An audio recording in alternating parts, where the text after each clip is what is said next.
nous allons apprendre dans cette classe à travailler avec des attributs, qui sont des champs qui peuvent être remplis manuellement ou automatiquement.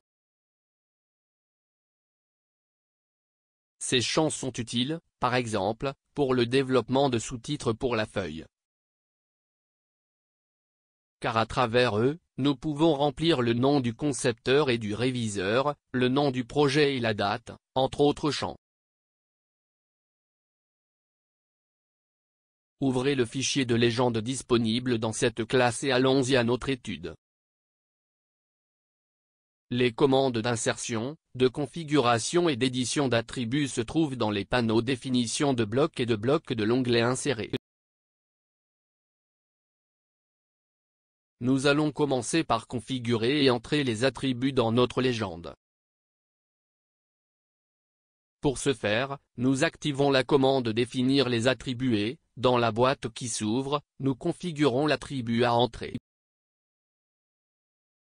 Regardons les options d'insertion que nous pouvons configurer. La première option existante est invisible, où les valeurs d'attributs ne sont pas affichées ou imprimées lorsque le champ est entré.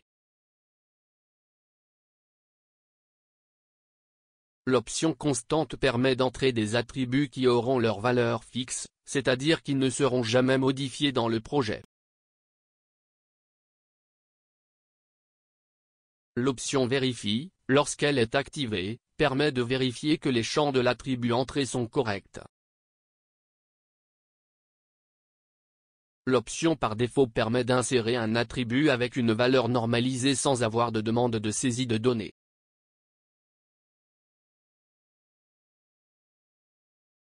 L'option Lock Position, activée par défaut, définit que la position d'un attribut sera verrouillée dans la zone graphique au point d'insertion défini.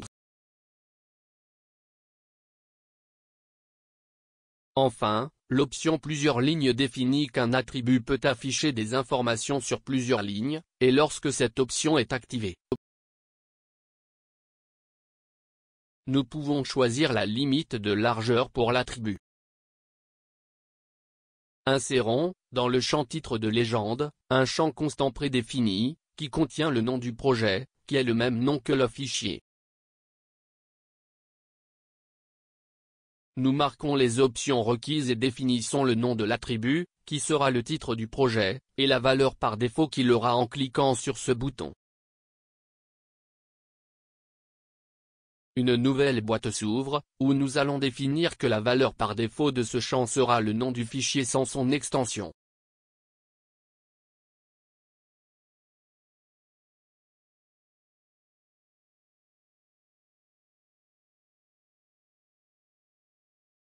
Voyez dans ce champ à quoi ressemblera la valeur affichée à l'écran.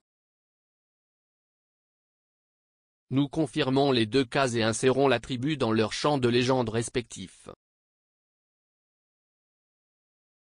Dans le champ de date de légende, nous avons également choisi un champ constant et prédéfini, mais dans Default nous sélectionnons le format de date affiché.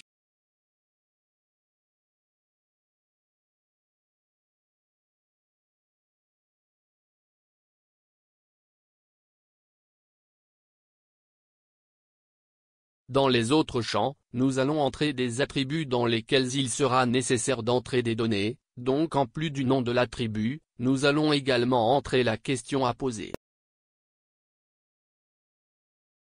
Nous n'entrerons pas de valeur par défaut pour l'attribut.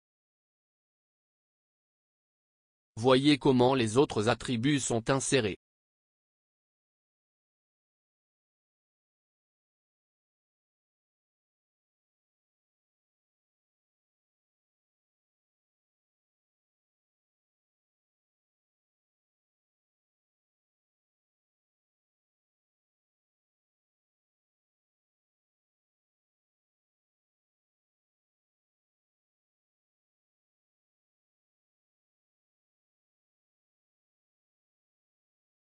Et donc nous avons terminé notre classe, où nous avons appris à insérer des attributs, qui sont très utiles pour créer la légende d'une feuille de projet, entre autres applications.